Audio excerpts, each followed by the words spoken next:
Most of what we know about the past comes from paper. We build our understanding of human history on government ledgers, official reports, and academic consensus. But paper is vulnerable. Institutional power often controls the pen, allowing narratives to be sanitized and victims to be erased before the ink even dries. We're going to look at two different ways the official record burns away. First, an academic movement that projected a utopian peace onto ancient America, masking reality of pre-Columbian violence. Then, the state-sponsored falsification of records at a 20th century reform school, where missing children were scrubbed from official ledgers. In both cases, the ground holds the evidence the paperwork ignores. Whether it's driven by ideology or the need to hide a crime, the written record is often a curated version of the truth. To find the reality of human violence, we have to stop reading and start digging. In the 1960s, a strong revisionist movement took hold in academia. Anthropologists and historians began pushing a narrative that North America, prior to European contact, was largely free of institutional violence. The prevailing theory suggested that brutal practices, like scalping, were actually introduced by European colonists. Yet physical evidence complicates that theory. 1,000 years ago, the Mississippian culture built Aztalan in Wisconsin.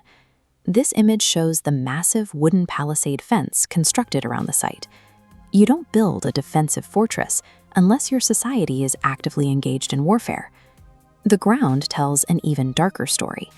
Excavations at sites like Crow Creek in South Dakota have uncovered mass graves dating back to 1300 AD. Archaeologists found the remains of nearly 500 men, women, and children who had been systematically mutilated and killed centuries before any European colonist arrived. The proof is etched directly into the skeletons, looking completely different from the smooth cuts of metal blades. Prehistoric stone knives leave distinct furrows and scratch patterns on human bone. These osteological markers confirm that systematic scalping and torture occurred long before European contact. For many Eastern Woodlands tribes, the crown of the head was considered the nest of the soul. This violence was highly structured. Scalping was a deeply spiritual practice tied to capturing an enemy's personal power, and enduring torture was an institutionalized test of martial bravery.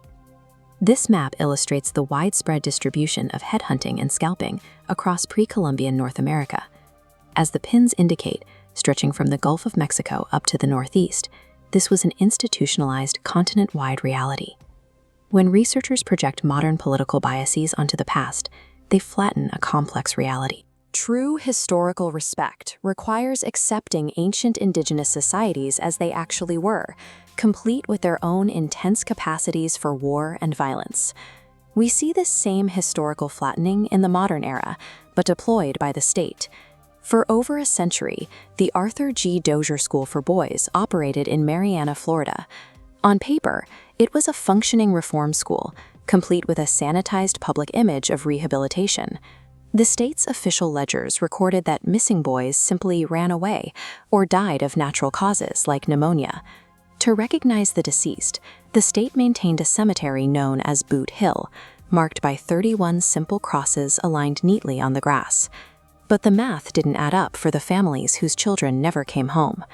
In 2012, forensic anthropologist Dr. Erin Kimmerly and her team from the University of South Florida brought ground-penetrating radar to the Marianna campus. This technology pulses radio waves into the ground to detect anomalies, allowing them to bypass the falsified paperwork and scan the earth directly. The radar hit. Excavating the distinctive orange-red Florida soil, the team bypassed the fake cemetery entirely. They uncovered actual human remains hidden in the woods. Buried under roadways and tangled in thick brush, they found 55 actual graves, completely unassociated with the official state markers. The bones revealed what the ledgers omitted. Skeletal remains were found peppered with buckshot. One 14-year-old boy was buried wearing a polio brace on his leg.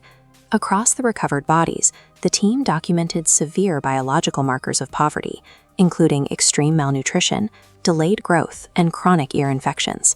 This physical evidence corroborated the oral histories of the White House boys, survivors who reported systemic torture, rape, and racially segregated abuse. Much of that violence was administered inside this small concrete building on campus, notoriously known as the White House.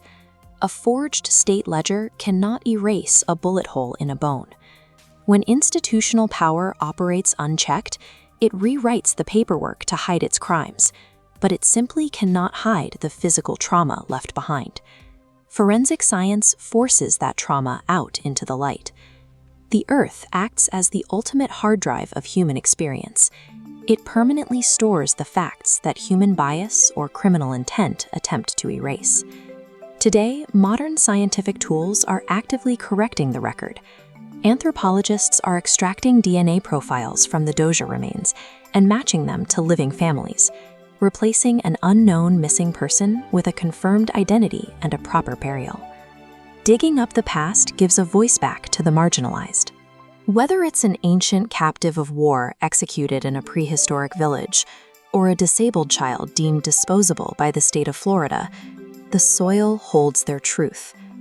Those in power control the written record during their lifetimes.